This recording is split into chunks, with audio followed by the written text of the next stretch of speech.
was about to like recite someone else's intro. What the F? But anyways, for today's video, I am going to be doing something that I've been talking about doing for forever. I went back to my list that I was making of what I've been watching literally back when Beef just came out, like, so I've been working on this list. I added to it, so if some things sound like, yeah, been there, done that, that's like so 2 months ago. I think I literally started this list like 2 months ago, so I'm sorry for being so late to the game. I've been trying to make this video for a really long time. Life keeps getting in the way, but here we are, so let's get started. I have quite a bit of shows and movies to get through across different platforms. I'm pretty sure this isn't a full extensive list of everything that I've watched, but definitely the things that come to mind. So the first one being Beef on Netflix. Now it starts off with these two people kind of unhappy with their lives for whatever reason, and they get into a vehicle altercation, road rage. You know, they get into this road rage situation and keep like one-upping each other and escalating the feud until, you know, like, you can watch the show and see what happens. But I thought it was kind of a slow burner, not gonna lie. I think after the first episode it was kind of like it started losing me a little bit, but then it really started to get into it and it got good. I don't regret watching it. I think it is a really good show. I wouldn't say it's like you have to watch it, it's like the best show ever, but you know, if you're browsing around trying to find something decent to watch, I think Beef is a good one. Love is Blind season 4. You guys, I didn't even like the entire fiasco that happened around this season. The fact that they wanted to do the gathering at the end. They wanted to film the last episode live. What is it called? I can't even remember. But they wanted to film the last episode live, and it was a poop show.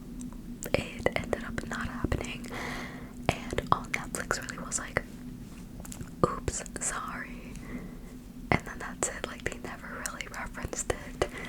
Nothing was really done to like rectify it, and how many hours people spent, myself included, like in front of the freaking TV. Like, my boyfriend and I were so excited. We had our wine, we had some snacks, we were like giddy for the season finale, and it didn't happen. It didn't happen. I know some people got to actually watch it that night. I was not one of those people. My boyfriend and I think we had to wait until the following day, but that was really frustrating. And I honestly am so confused, you guys. After the season finale, there was so much hate towards the hosts of the show Love is Blind. I can't remember their names. I honestly don't know where they're from or if they're famous from before, but people were hating on them, and I get it. It's really uncomfortable. It is so, like, at this point, like, we should know better than to ask people about their children. We don't know what's going on behind closed doors. If you're potentially bringing up someone's heartache, or if it's really absolutely none of your business if people are trying to have kids or not, I get that part, but to the extent that you want to cancel them as hosts, I thought that was like out of left field, but I could be wrong. Let me know in the comments if like this has been a long time coming. But anyways, next, The Wire on HBO Max, which is now just called Max.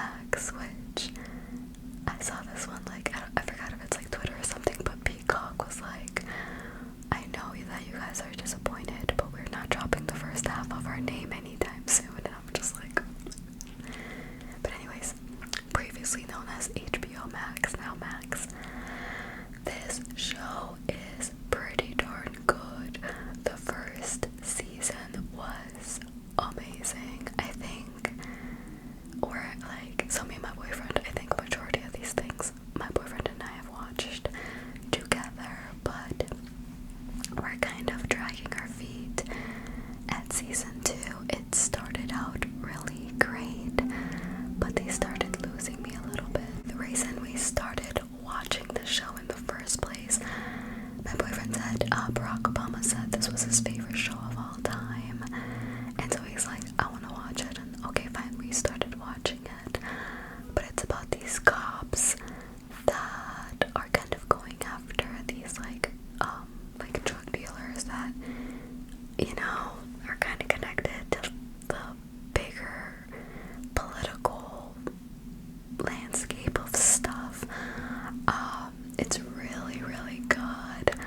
I think it started out with such a bang, and then season 2 is kind of like, but like, we're not giving up yet. That one is still in progress. Severance on Apple TV. If anyone here watches Black Mirror, watch Severance on Apple TV if you have Apple TV. This show is such a mind-boggler. It's about what happens when people just like, honestly, this is my take on it. This isn't like an official summary of the show, but what happens when you're sick and tired of going to work? You just want to live your life without working. So there's this new technology that like splits your brain. So when you have to go to work, another part of your brain turns off, the rest of you turns on, and you only remember walking into work and then walking back out of work. So then you are only really living your out of work life. But in turn, there is the other part of you that is literally only at work 24/7. To their knowledge, like when they're about to clock out, they just remember clocking right back in. And so like, that's the premise of the show. It's kind of like, it is so good. It, like, the ending was a major twist, like insanity. It was so good. Next, Swarm on Amazon Prime. So Swarm, kind of like the Beehive. I think it references a little bit of like Beyonce, maybe. I tried to look into this, like, what was the real inspiration? Was there like one person that inspired this show? But I think, gosh, what's his name? Donald Glover. I think Donald Glover said that like everything in that show actually happened, but it wasn't just like one person. They used this show and one, like their main character, to kind of like go through all of these crazy events. So according to the articles that I read,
like red flags, like in Russia, like it's kind of hard to like,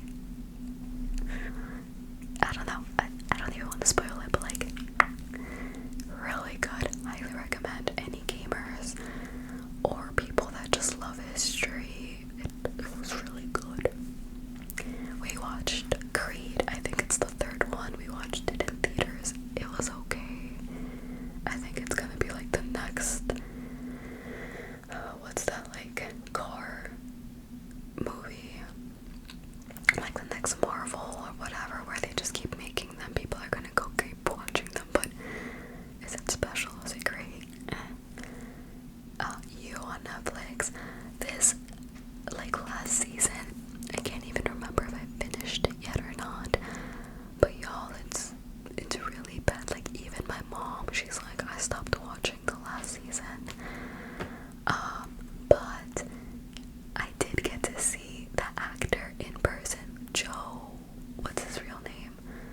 Oh god, I'm a terrible fan. But I got to see him in person. I was in his presence. So that was pretty cool. I can't show the picture because it'll kind of expose where I work, so I don't want to do that, but like, that was pretty cool.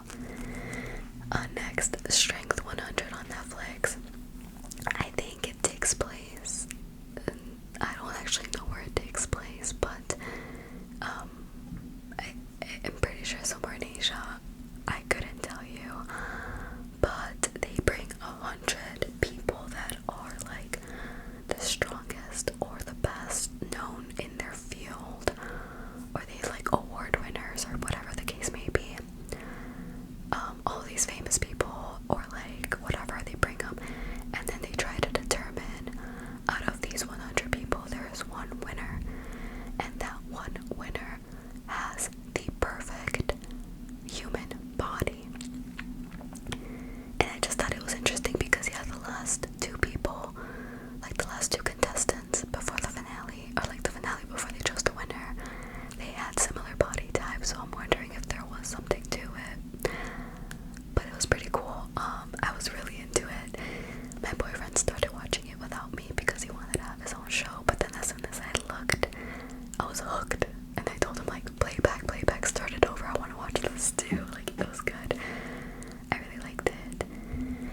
Next, Industry, HBO Max. What is it? Industry, I totally forgot. Industry, HBO. Okay, so Industry, oh god, the show started out so good. It's about like a banking drama workplace. This one, the main character is trying to prove herself. She's supposed to be this really smart, very hard driven, almost like a shark. She's supposed to be this badass, smart, intelligent person that just like saves the day. I don't really know, like it started out really good, but I'm just consistent. I don't know if it's because I'm not in the banking industry. I'm not an accountant. I'm not into like stocks and stuff. Maybe that's why it's really hard for me to follow. I really tried to stay for the drama, but it's just a lot. I think this show takes place in London. I would say give it a try because it started out really good, but like I don't even know. Okay, next, we are just watching this right now, Silo on Apple TV. Why have I not heard people talk about this? I love sci-fi dystopian shows and movies and books. This itself is a show. Industry is a show. Strength 100 is a show, in case I haven't said it. But Silo is about like this society where the history has been erased. It's given Fahrenheit 451. But yeah, history has been erased. These people only know this like big machine, like building thing that they're in underground. And like obviously you have some people that are questioning what is on the outside.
with her father, and she's like, he's gonna get out of jail and he's gonna come stay with us and he's gonna crash on our couch.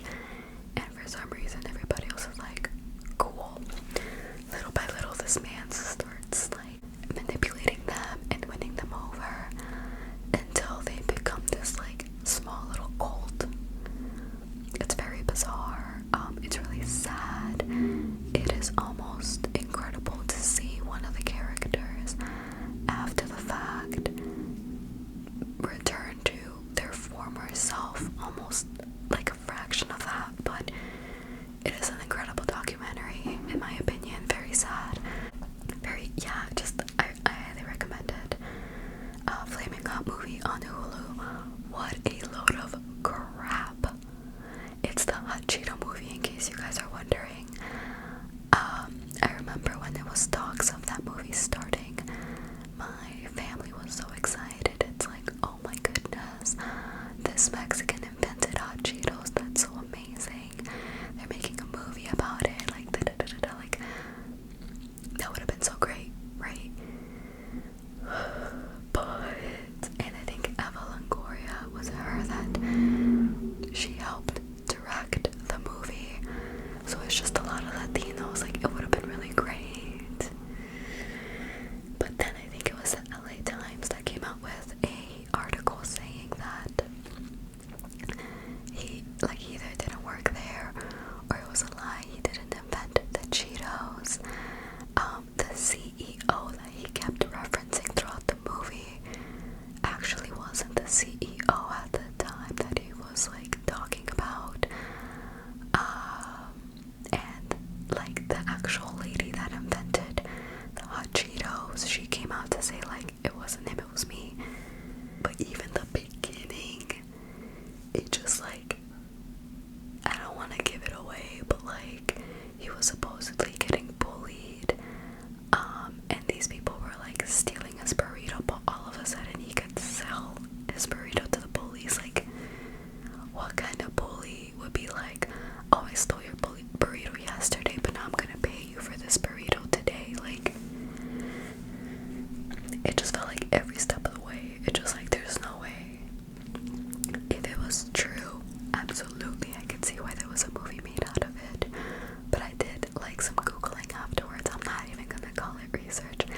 I Googled afterwards, and there were just a lot of inconsistencies, a lot of like, you know, when people started looking into it, these allegations, he retired. Like, isn't that just a tiny bit sketchy? I just don't believe it. I feel like there's too much gray around it. It would have been great if it was real, but I don't think it was. Next is The Black Phone on Prime Video or Amazon Prime Video. That movie was so freaking good. It was different. It was definitely a thriller. I feel like it was like, it's about this like predator that abducts children and like tortures them, and you would think that in and of itself it's gonna be a gory movie. You're gonna have to look away from some parts. You don't want to see kids being tortured, but I think it did such a beautiful job at hinting at the abuse, letting you know that that's what was going on, but it never showed it. It wasn't graphic, it wasn't like visually disturbing, but it was still a very much a horror thriller. And I really love and appreciate that, like when you can tell a really good scary story without using the pop-up scares or the really gruesome torture scenes. Like, I really enjoyed the ending. It was a fresh new take on, you know, child abductions fiction, but it was a good movie. I highly recommend. Next, The Ultimatum Queer Love. It was so messy. That season did not disappoint. Actually, the finale kind of disappointed because there was like I'm not gonna spoil it. I'm not gonna spoil it. But if you don't know what the show is about, it's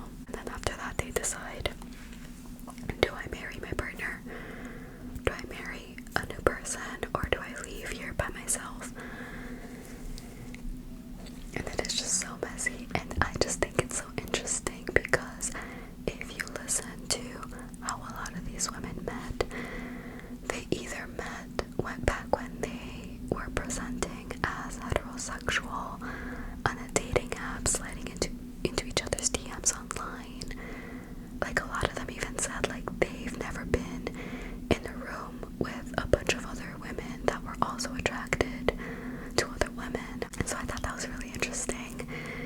I feel like when we see gay or queer shows, it's always male gaze. And so honestly, I feel like my boyfriend and I learned a lot about the lesbian community through this show. And working in higher education, I kind of appreciated. I kind of want to be in the know of all these communities. I want to be able to be like, yeah, I get what you mean. No, absolutely. Like, I just kind of appreciated it. Next, Queen Charlotte on Netflix. I think the rest of these are Netflix, by the way. Amazing show. It made me cry. I told my boyfriend, like, why can't you talk to me like that? Like, why can't you say that your heart calls my name? Like, it honestly, like, I almost wanted to break up with my boyfriend after that show. I was like, that's the kind of love I want. That's the kind of declaration of passion that I need and crave in my life. And then my boyfriend called me a crackhead and told me to go away. I was like, okay. But yeah, no, amazing show. I cried my little eyes out. Oh god. But I don't regret it. Beautiful, beautiful show. Next, Missing Dead or Alive on Netflix. I thought it was an interesting take on missing persons cases. I'm so confused as to how that was filmed. Like, was it live? Was it like after the fact? It was really confusing. I think it's another show where you can pass the time and watch it if you're into true crime. But like, was it amazing? Was it great? Ginny and Georgia on Netflix. You guys, this show, I almost gave up on it on the first few episodes. But my sister told me, like, no, you have to watch it. It's really good. Keep watching it. Blah, blah, blah. And I was like, fine. When my sister loves something and tells me to watch it, she's persistent. She does not let up until I actually watch it. So I had to watch it. I got hooked. I'm hooked now. Any season that they bring, I'm on it. And my boyfriend can say whatever he wants, but anytime it's on, all of a sudden he wants to work or chill on his phone next to me. He starts asking questions. Like, we know how some boyfriends are always like, wait, what's happening? Who's that character? Wait, isn't that the mom? Like, and he gets into it just a little bit. He won't admit it, but the next one is a movie where the crawdads sing. That was really fucking good. Like, are you kidding me? I almost regret watching the movie because we all know the books are always better than the movie. So if the movie was amazing, the book must have been. So, but once I watch the movie or the show, I can't read the book. I just can't. I know what's gonna happen. I can't. But it was really good. I feel like if something is inspired by a book, you know it's gonna be good. Well, it's gonna be good only if you haven't read the book. If you've read the book is always better than the movie.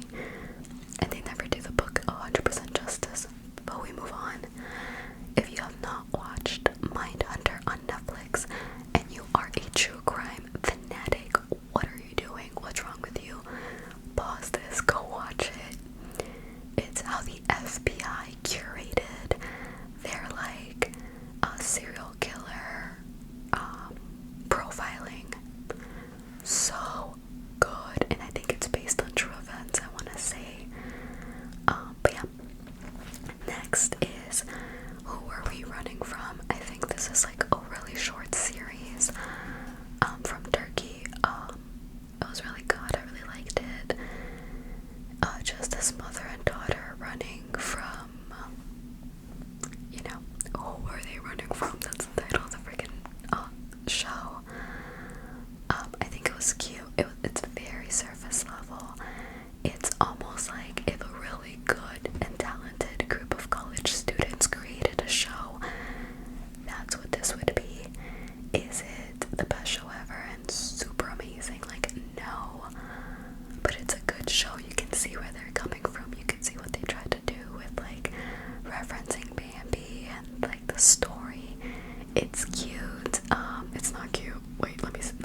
is about women weightlifters, what are they called? Oh god. Bodybuilders. This female bodybuilder that killed her husband. True crime. I thought it was amazing. Like, there's just so much that went into it. I learned a lot about the bodybuilding community. I have a friend who's a bodybuilder, so I feel like I kind of understand a little bit about her now. Like, it's really good. The most hated man on the internet. If you are in a mood to be pissed the frick off by a man, watch this. God dang it, it brought up a lot of emotions for me, and it made me so pissed off. I don't know why I like to do that to myself, but if you like to do it to yourself, go watch it. Sex Education. It's not a documentary about sex. It is such a cute little high school rom-com with these awkward teens trying to navigate romance. It's so cute. I'm so obsessed. Every time I tell someone to go watch it, they look at me like, you like corn? Like, no. It's a cute little high school romance. Like, it's so cute. I loved it. Firefly Lane. I just recently finished this and it made me cry. So good. I loved it. It's like a guilty pleasure though. I wouldn't. It's a guilty pleasure, but I was really into it. Oh god, the tears that I shed over the ending. Like the ending, like the last 3 episodes, I was crying all throughout the last 3 episodes. But anyway, Atypical.